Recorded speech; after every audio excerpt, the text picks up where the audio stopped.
नमस्कार दोस्तों, चलिए आज हम अध्याय 3 को पढ़ने वाले हैं जिसका नाम है आरंभिक नगर। इसके पीछे मैं 2 अध्याय तक वीडियो बना चुका हूं। आप नहीं देखे हैं तो आप तो डिस्क्रिप्शन में हम लिंक दे दे रहे हैं, आप जाकर देख लीजिएगा। चलिए आरंभिक नगर यानी कि आरंभिक नगर सिंधु घाटी सभ्यता की बात करेगा। तो चलिए हम इसका स्टार्ट करता हूँ वीडियो को। चलिए इसमें कह रहा है कि पुराने भवन का संरक्षण। जसपाल और हरप्रीत अपने घर के पास की गली में क्रिकेट खेल रहे थे। उन्होंने देखा कि कुछ लोग उस खंडहर घर की तारीफ कर रहे थे जिसे गली के बच्चे भूतहा घर कहा करते थे। एक ने कहा, इसकी वास्तुकला को देखो, क्या आपने कहीं लकड़ी पर इतनी सुंदर नक्काशी देखी है? दूसरी महिला ने कहा, हमें मंत्री जी को पत्र लिखकर कहना चाहिए कि वह इस खूबसूरत घर को सुरक्षित रखने के लिए इसकी मरम्मत कराने की व्यवस्था करें। यह सब सुनकर जसपाल और हरप्रीत सोचने लगे कि इस पुराने खंडहर से लोगों का इतना लगाव क्यों हो सकता है। वही कहाँ खंडहर था जो पूरा स्थल था। चलिए पढ़ता हूँ। इसके बाद देखिए हड़प्पा की कहानी।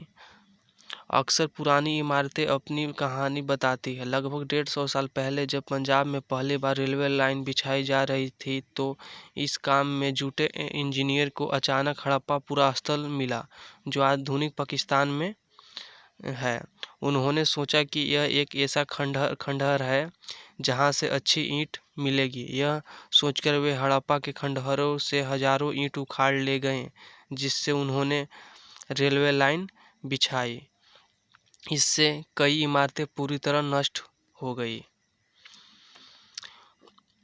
उसके बाद लगभग 80 साल पहले पुरातत्वविदों ने इस स्थल को ढूंढा और तब पता चला कि यह खंडहर उपमहाद्वीप के सबसे पुराने शहरों में से एक है। चूंकि इस नगर की खोज सबसे पहले हुई थी, इसलिए बाद में मिलने वाले इस तरह के सभी पुरास्थलों में जो इमारतें और चीज़ें मिली उन्हें हड़प्पा सभ्यता की इमारतें कहा गया।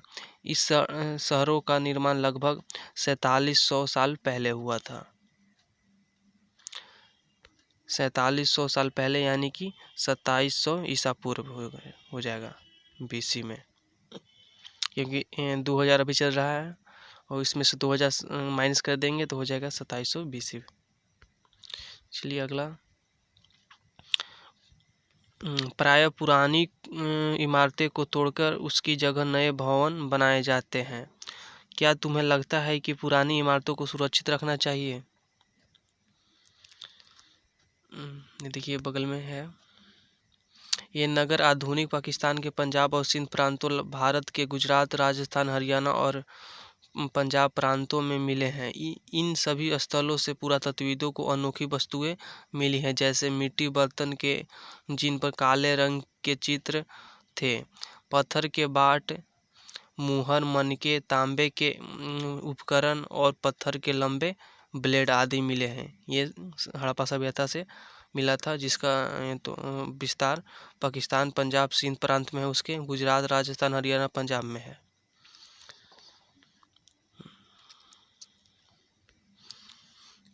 इन नगरों की विशेषता क्या थी? इन नगरों में से कई को 2 या उससे ज़्यादा हिस्सों में विभाजित किया गया था। प्राय पश्चिमी भाग छोटा था लेकिन ऊंचाई पर बना था और पूर्वी हिस्सा बड़ा था लेकिन वह निचले इलाके में था। ऊंचाई वाले भाग को पुरातत्वविदों ने नगर दुर्ग कहा और निचले हिस्से को निचला नगर कहा। दोनों हिस्से का चार दीवारें पक्की ईंटों की बनाई जाती थी। इसकी ईंटें इतनी अच्छी पकी थी कि हजारों साल बाद आज तक उसकी दीवारें खड़ी रही। दीवार बनने के लिए ईंटों की चिनाई इस तरह करते थे जिससे कि दीवारें खूब मजबूत रहे। कुछ नगर दुर्ग में कुछ खास इमारतें बनाई गई थी। मिसाल के तौर पर मोहनजोदड़ो में खास तालाब बनाया गया था। मोहनजोदड़ो में तालाब था जिसे पुरातत्वविदों ने महान स्नानागार कहा गया, क्योंकि यह बड़ा था। इस तालाब को बनाने में ईंट और प्लास्टर का इस्तेमाल किया गया। इसमें पानी का रिसाव रोकने के लिए प्लास्टर के ऊपर चारकोल की परत चढ़ाई गई थी, यानी सीमेंट के जगह पर तो चारकोल का उपयोग किया गया था। इस सरोवर में दो तरफ से उतरने के लिए सीढ़ियां बनाई गई थी और चारों ओर कमरे बनाए गए थे। इसमें भरने के लिए पानी कुएं से निकाला जाता था। उपयोग के बाद इसे खाली कर दिया जाता था। शायद यहाँ विशिष्ट नागरिकों विशेष अवसरों पर स्नान किया करते थे। ये देखिए सिंधु घाटी का ये थी है नदी तंत्र। यहाँ से सिंधु नदी निकलता है वहाँ मानसरोवर झील से, और ये झीलम मिलता है, झेलम, चिनाव, रवि और सतलज। अच्छा, सतलज का नहीं दिया है, ब्यास, ये सब मिलता है इसमें। और यहीं पर इसके सिंधु नदी के आसपास इसका सभी शहर मिले हैं। कालीबंगा और लोथल जैसे अन्य नगरों में अग्निकुंड मिला है। कालीबंगा और लोथल अतः एक क्वेश्चन अगला देखें, पढ़ते आएंगे। जहाँ संभवतः यह किए जाते होंगे। हड़प्पा, मोहनजोदड़ो और लोथल जैसे कुछ नगरों में बड़े बड़े भंडार गृह मिले हैं। ये देखिए मोहनजोदड़ो का ये स्नानागार है। देखिए ये यहाँ सीढ़ी है, ये यहाँ सीढ़ी है, और इसके चारों तरफ कमरा बना हुआ था जो कि पानी निकाला जाता था। ये इधर कमरा भी बनाया गया है। विशेष अवसरों पर यह खोला जाता था, कुछ महत्वपूर्ण त्योहारों में। चलिए आगे चलता हूँ। भवन, नाले और सड़कें। इन नगरों के घर आमतौर पर एक या दो मंजिले होते थे। घर के आंगन में चारों ओर कमरे बनाए जाते थे। अधिकांश घरों में एक अलग स्नानाघर होता था और कुछ घरों में कुएं भी होते थे। ये देख लीजिए हड़प्पा के नगरों में ईंटों का चिनाई ऐसे हुआ था।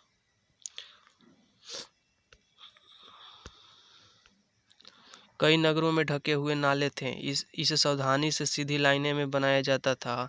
हर नाली में हल्की ढलान होती थी ताकि पानी आसानी से बह सके। अक्सर घरों में की नालियाँ कुछ सड़कों की नालियों से जोड़ दिया जाता था, जो बाद में बड़े नालों में मिल जाती थी। नालों के ढके होने के कारण इसमें जगह जगह पर मेनहोल बनाए गए थे। नगर परिषद यानी उसकी तरह बनाया हुआ था होल, जिसके जरिए इनकी देखभाल और सफाई की जा सके। घर, नाले और सड़कों का निर्माण योजनाबद्ध तरीके से एक साथ ही किया गया था, यानी कि योजनाबद्ध एक साथ ही किया गया था। जैसे कि नली बनाया गया, सड़क बनाया गया और उसमें पाइपलाइन, ये सब व्यवस्था एक साथ ही इसका था सब। उस टाइम पाइपलाइन नहीं था, जो चीज़ था उस हिसाब से उसका सब एक साथ ही बनाया जाता था, आज की तरह नहीं। आज पहले रोड बनता है, उसके बाद फिर तो रोड को तोड़ के पाइपलाइन बिछाया जाता है। चलिए नगरीय जीवन पढ़ता हूँ। इसके बाद देखिए हड़प्पा के नगरों में बड़ी हलचल रहा करती होगी। यहाँ पर ऐसे लोग रहते होंगे जो नगर के खास इमारतों बनाने की योजना में जुटे रहते थे। ये संभवतः यहाँ के शासक थे। यह भी संभव है कि ये शासक लोगों को भेजकर दूर दूर से धातु, बहुमूल्य पत्थर और अन्य उपयोगी चीज़ें मंगवाते थे। शायद शासन लोग खूबसूरत मनके और सोने चांदी से बने आभूषणों जैसी कीमती चीज़ें को अपने पास रखते होंगे। इन नगरों में लिपिक भी होते थे जो मुहरों पर तो लिखते थे और शायद अन्य चीज़ों पर भी लिखते होंगे जो बच नहीं पाई है, जो नष्ट हो चुका है। इसके अलावा नगरों में शिल्पकार, स्त्री पुरुष भी रहते थे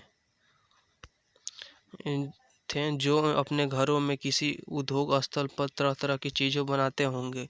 लोग लंबी यात्राएं भी करते थे और वहां से उपयोगी वस्तुएं लाते थे और साथ ही लाते थे सुदूर देशों से किस्से, कहानियाँ, मिट्टी के बने कई खिलौने भी मिले हैं। इनसे बच्चे खेलते होंगे। नगर में रहने वाले लोगों की एक सूची बनाओ। क्या इसमें से कुछ ऐसे लोग हैं जो मेहरगढ़ जैसे गांवों में रहते थे? ये बगल में है। सबसे ऊपर मोहनजोदड़ो की एक सड़क और उसमें बना नाला, ऊपर एक कुआं, बाईं और नीचे की एक मुहर के चिन्ह एक खास लिपि में है। उपमहाद्वीप में पाए गए लेखन का यह प्राचीनतम उदाहरण है। विद्वानों ने इसे पढ़ने की कोशिश की है, लेकिन अभी तक यह पता नहीं चल पाया है कि इसका अर्थ क्या है। दाईं ओर नीचे पकी ईंट की खिलौने, खिलौने है, क्या लिखा हुआ अभी तक पता नहीं चला है। एक कुआं है। चलिए आगे चलता हूँ।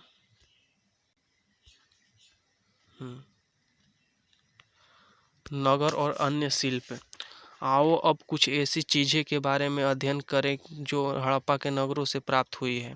पुरातत्वविदों को जो चीज़ें वहाँ मिली है उसे अधिकतर पत्थर, शंख, तांबे, कांसे, सोने और चांदी जैसे वस्तुओं से बनाई गई थी। तांबे और कांसे के औजार, हथियार, गहने के बर्तन बनाए जाते थे। सोने और चांदी से गहने और बर्तन बनाए जाते थे। यहाँ मिली सबसे आकर्षक वस्तु मनके, बाट और फलक था। बाट एक 16 केजी के था, यानी 1 केजी नहीं चलता था, डायरेक्ट 16 केजी था। इसके बाद यहाँ देखिए, ऊपर पत्थर के बाट देखो, ये पत्थर का बाट था। कितने ध्यान से उपयुक्त तरीके से इन बाटों को बनाया गया है। इन्हें चट पत्थर से बनाया गया था। इन्हें शायद बहुमूल्य पत्थर और धातुओं को तौलने के लिए बनाया गया था। एक तरह से बटखारा वो है। मध्य में बाएं मन के इसमें से कई कार्निलियन पत्थर से बनाए गए थे। देखिए कार्निलियन पत्थर ये पूछता है किस कार्निलियन पत्थर जो बहुमूल्य है। पत्थरों को काट और तराश कर मन के बनाए गए थे। इससे बीच छेद किए गए थे ताकि धागा डालकर माला बनाई जाए। मध्य में दाएं पत्थर को धारदार फलक, नीचे दाएं कढ़ाईदार वस्त्र। एक महत्वपूर्ण व्यक्ति की पत्थर से मूर्ति जो मोहनजोदड़ो से मिली थी। इसमें कुछ कढ़ाईदार वस्त्र पहने दिखाया गया है। ये इस मूर्ति का भी बात कर रहा था, कढ़ाईदार। अच्छा चलिए इसके पढ़ लेता हूँ। हड़प्पा सभ्यता के लोग पत्थर के मुहर बनाते थे। इन आयताकार पृष्ठ 27 मोहरों पर सामान्यतः जानवरों के चित्र मिलते हैं। हड़प्पा सभ्यता के लोग काले रंग के डिजाइन के लिए खूबसूरत लाल मिट्टी के बर्तन बनाते थे। लाल मिट्टी का बर्तन होता था और उस पर काले रंग का रहता था चित्र बनाया हुआ। चलिए आगे चलता हूँ। इसके बाद अध्याय 2 में तुमने जिन गांवों के बारे में पढ़ा है, क्या वहाँ भी धातु का उपयोग होता था? ये चलिए इसके संभवतः 7,000 साल पहले मेहरगढ़ में कपास की खेती होती थी। मोहनजोदड़ो से कपड़े के टुकड़ों का अवशेष, चांदी के एक फूलदान के ढक्कन तथा कुछ अन्य तांबे के वस्तुओं के चिपके हुए मिले हैं। पकी मिट्टी तथा फेयंस से बनी तकलियाँ सूत कताई का संकेत देती है। फेयंस। चलिए इसके बाद इसमें से अधिकांश वस्तुओं का निर्माण विशेषज्ञों ने किया था। विशेषज्ञ उसे कहते हैं जो किसी खास चीज को बनाने के लिए खास परीक्षण लेता है, जैसे पत्थर तराशना, मनके चमकाना या फिर मुहरों पर पचिकारी करना आदि। पृष्ठ 28 पर चित्र देखो कि मूर्ति का चेहरा कितने आकर्षक ढंग से बनाया गया है। उसकी दाढ़ी कितनी अच्छी तरह दर्शाई गई है। यहाँ किसी विशेषज्ञ मूर्तिकार का ही काम हो सकता है। ये मूर्ति का बात कर रहा है, कितना अच्छा से बनाया गया हो, ये किसी विशेषज्ञ द्वारा ही बनाया गया है। हर व्यक्ति विशेषज्ञ नहीं हो सकता। हमें यह पता नहीं है कि क्या सिर्फ पुरुष ही ऐसे काम के प्रशिक्षण हासिल करते थे या फिर केवल महिलाएं ही। शायद कुछ महिलाएं और पुरुष दोनों ही इस काम में करते थे। उस टाइम में दोनों काम करते थे, पुरुष या महिला। इस टाइम में सिर्फ अभी पुरुष काम करते हैं, कभी थोड़ा कुछ काम महिला भी कर लेते हैं। लेकिन उस टाइम दोनों काम करते थे, दोनों काम सेम भी कर सकते थे। जो फेंस के बारे में है, ऊपर आया था वर्ड फेंस। उसके बाद पत्थर और शंख प्राकृतिक तौर पर पाए जाते हैं, लेकिन फेंस को कृत्रिम रूप से तैयार किया जाता था। यह कृत्रिम रूप से तैयार किया गया पत्थर है। बालू या सफ्टिक पत्थरों के चूर्ण को गोंद में मिलाकर उसे वस्तु बनाई जाती थी। उसके बाद उन वस्तुओं पर एक चिकनी परत चढ़ाई जाती थी। इस चिकनी परत के रंग प्रायः नीला एवं हल्के समुद्री हरे होते थे। फेंस के मन के चूड़िया, बाले और छोटे बर्तन बनाए जाते थे।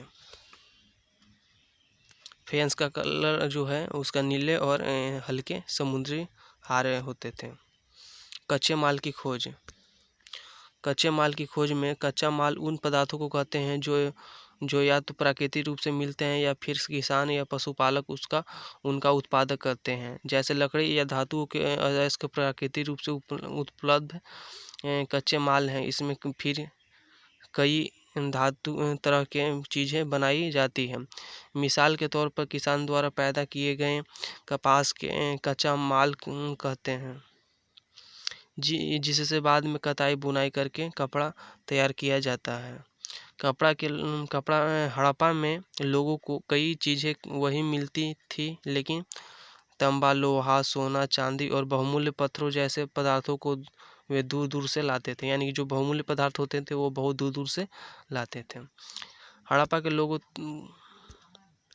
लोगों का आयात संभवतः आज के राजस्थान से थे।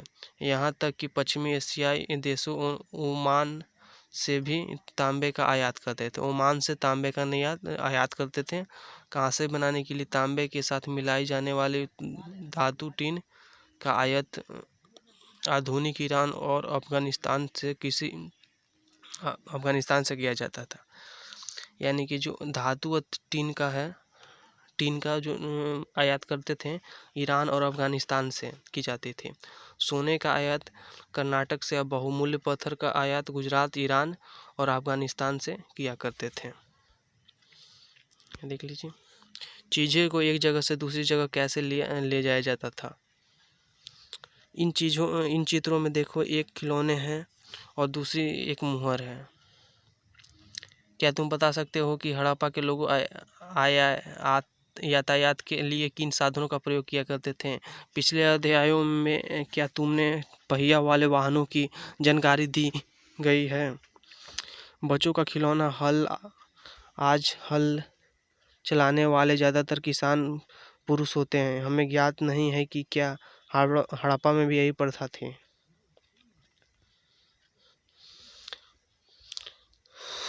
नगरों में रहने वालों के लिए भोजन। लोग नगरों में के अलावा गांवों में भी रहते थे। वे अनाज उगाते थे और जानवरों पालते थे। किसान और चरवाहे भी शहरों में रहते थे। शासकों, लेखकों और दस्तकारों को खाने के सामान देते थे। पौधों के अवशेषों से पता चलता है कि हड़प्पा के लोग गेहूँ, जौ, दालें, मटर, धान, तिल और सरसों उगाते थे। जमीन की जुताई के लिए हल का प्रयोग एक नई बात थी। हड़प्पा काल के हल तो नहीं बच पाए हैं, लेकिन वो प्रायः लकड़ी के बनाए गए थे। जो रहता है यहाँ पर लोहा का प्रयोग किया जाता है, लेकिन हड़प्पा काल में ही लकड़ी का ही बनाया जाता था। उस टाइम में लोहा का आविष्कार नहीं हुआ था। लेकिन हर आकार के खिलौने मिले हैं। इस प्रायः बारिश कम होती है, इसलिए सिंचाई के लिए लोगों के कुछ तरीके अपनाए होंगे। संभवतः पानी का संचय किया जाता होगा और ज़रूरत पड़ने पर उससे फसलें की सिंचाई की जाती होगी। हड़प्पा के लोग गाय, भैंस, भेड़, बकरी पालते थे। बस्तियों के आसपास तालाब और चारागाह होते थे, लेकिन सूखे महीनों में मवेशियों के झुंडों को चारा पानी की तलाश में दूर दूर तक जाना पड़ता था, ले जाया जाता था। वे बेर जैसे फलों को इकट्ठा करते थे, मछलियाँ पकड़ते थे और हिरन जैसे जानवरों को शिकार करते थे। मछलियाँ भी पकड़ते थे, जिससे ये पता चलता है कि वे नॉनवेज भी खाते थे और बेर भी खाते थे। बैर में हड़प्पाकालीन नगर का सूक्ष्म निरीक्षण। कच्छ के इलाके में खादिर बेत के किनारे धौलावीरा नगर बसा था। धौलावीरा नगर था एक। वहाँ साफ पानी मिलता था और जमीन उपजाऊ थी। वहाँ हड़प्पा सभ्यता के कई नगर 2 भागों में विभक्त थे। वहीं धौलावीरा नगर को 3 भागों में बांटा गया था। इसके हर हिस्से में चारों ओर पत्थर की ऊंची दीवार बनाई गई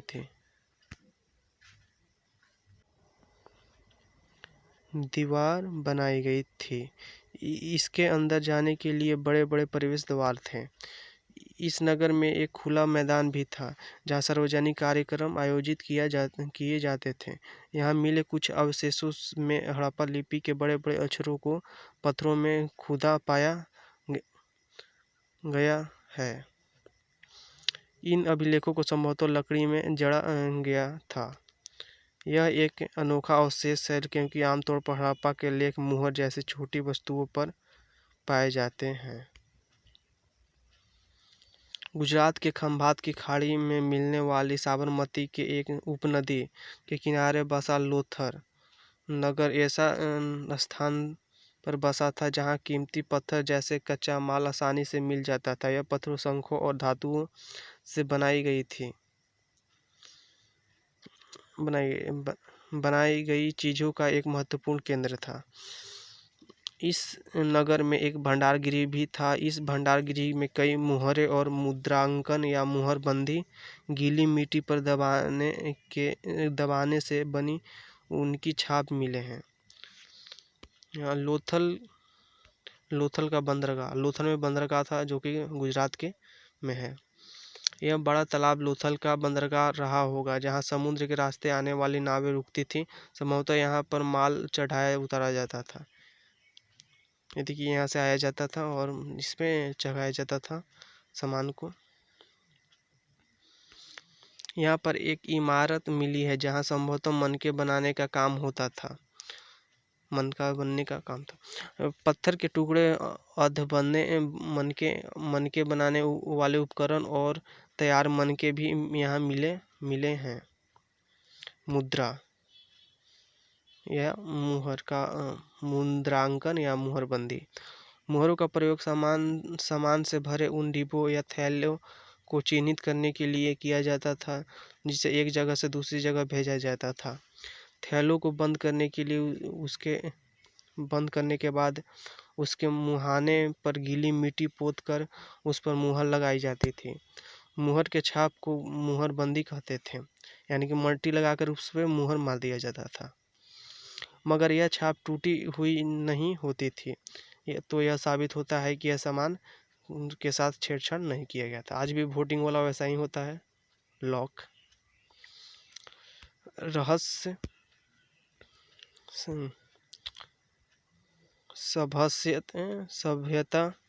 सभ्यता के अंत का रहस्य, यानी कि सभ्यता का अंत कैसे हुआ। लगभग 3900 साल पहले एक बदलाव देखने को मिलता है। 3900 साल पहले यानी कि हो गया 1900 साल पहले, 1900 साल BC में, 3900 साल पहले आज से एक बड़ा बदलाव देखने को मिलता है। अचानक लोगों ने इस नगरों को छोड़ दिया। लेखन, मुहर और बाटों का प्रयोग बंद हो गया। दूर दूर से कच्चे माल का आयात काफ़ी कम हो गया। मोहनजोदड़ो में सड़कों पर कचड़े के ढेर बनने लगे। जल निकास प्रणाली नष्ट हो गई और सड़कों पर ही झुग्गीनुमा घर बनाए जाने लगे। सड़क पर ही झुग्गीनुमा घर बनाए गए, क्योंकि ये पहले एकदम से व्यवस्थित ढंग से था और फिर सड़क पर ही बनाया गया। यह सब क्यों हुआ, कुछ पता नहीं। कुछ विद्वानों का कहना है कि नदियाँ सूख गई थी। अन्य का कहना है कि जंगलों का विनाश हो गया था। इसका कारण ये हो सकता है कि ईंटें पकाने के लिए ईंधन की ज़रूरत पड़ती थी। इसके अलावा मवेशियों के बड़े बड़े झुंडों के चारागाह और घास वाले मैदान समाप्त हो गए होंगे। कुछ इलाकों में बाढ़ आ गई, लेकिन इन कारणों से यह स्पष्ट नहीं हो पाता है कि सभी नगरों का अंत कैसे हो गया। लेकिन बाढ़ और नदियों को सूखने पर असल कुछ ही इलाकों में हुआ होगा। ऐसा लगता है कि शासकों का नियंत्रण समाप्त हो गया। जो भी हुआ हो परिवर्तन का असर बिल्कुल साफ दिखाई देता है। आधुनिक पाकिस्तान के सिंध और पंजाब की बस्तियाँ उजड़ गई थी। कई लोग पूर्व और दक्षिण के इलाकों में नई और छोटी बस्तियों में जाकर बस गए। इलाके लगभग 1400 साल बाद गए नगरों का विकास हुआ। इसके बारे में तुम अध्याय 5 और 8 में पढ़ोगे। यह अन्यत्र है, यानी कि जिस टाइम हमारा सिंधु घाटी सभ्यता था उसके बाद मैंने उसी क्रम में विदेश में क्या चल रहा है वही अन्यत्र है, यानी कि विदेश में क्या हो रहा है इस टाइम में। अपने एटलस के मिस्र ढूंढो, मिस्र को ढूंढ लीजिएगा, ये ऊपर पार्ट में है अफ्रीका का। नील नदी के आसपास वाले इलाकों को छोड़कर मिस्र का अधिकांश भाग रेगिस्तान है।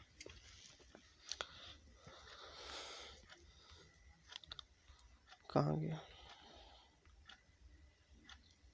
भाग रेगिस्तान है। लगभग 5000 साल पहले मिस्र में शासन करने वाले राजाओं को सोना चांदी हाथी दांत लकड़ी और हीरे जवाहरात लाने के लिए अपनी सेनाएं दूर दूर तक भेजी। इन्होंने बड़े बड़े मकबरे बनवाए जिन्हें पिरामिड कहते हैं। वहाँ पर देखिए पिरामिड हमसे वहाँ का फेमस है। यहाँ यही एक साधन है पर्यटन का। राजाओं के मरने पर उनके शवों को इन्हीं पिरामिडों में दफनाकर सुरक्षित रखा जाता था। इन शवों को मम्मी कहा जाता था। इसमें राजाओं को मरने के बाद अच्छा से सुरक्षित केमिकल लगा के रख दिया जाता था जिसे मम्मी कहा जाता था। उनके शवों के साथ और भी अनेक चीज़ें दफनाई जाती थी। इनके खदान पेय वस्त्र गहने बर्तन वाद्य यंत्र हथियार और जानवर शामिल हैं। इनके जो भी वस्तु थी उन्हीं के साथ दफनाया जाता था। कभी कभी सब उनके साथ उनके सेवन और सेविकाओं को भी दफना दिया जाता है, यानी सेवक और सेविका को भी दफना दिया जाता था। दुनिया के इतिहास में शवों को दफनाने की परंपरा को देखते हुए मिस्र में सबसे ज़्यादा धन दौलत खर्च किया जाता था। क्या तुम्हें लगता है कि मरने के बाद इन राजाओं को इन चीज़ों की ज़रूरत क्यों पड़ी क्या हो गया ज़रूरत पड़ी होगी। इसके बाद क्वेश्चन आंसर है उपयोगी वस्त्र। उपयोगी माने शब्द। नगर के बारे में जानते हैं। नगर दुर्ग जो मिला था, एक ऊंचा और एक नीचा, उसको नगर दुर्ग कहा जाता था। शासक जो शासन करता है। लिपिक जो लिखता है। मुहर मारने वाला मुहर हो गया। शिल्पकार जो शिल्प की कला को बनाता है। धातु हो गया। विशेषज्ञ जो किसी भी खास माने क्षेत्र में काम करता है।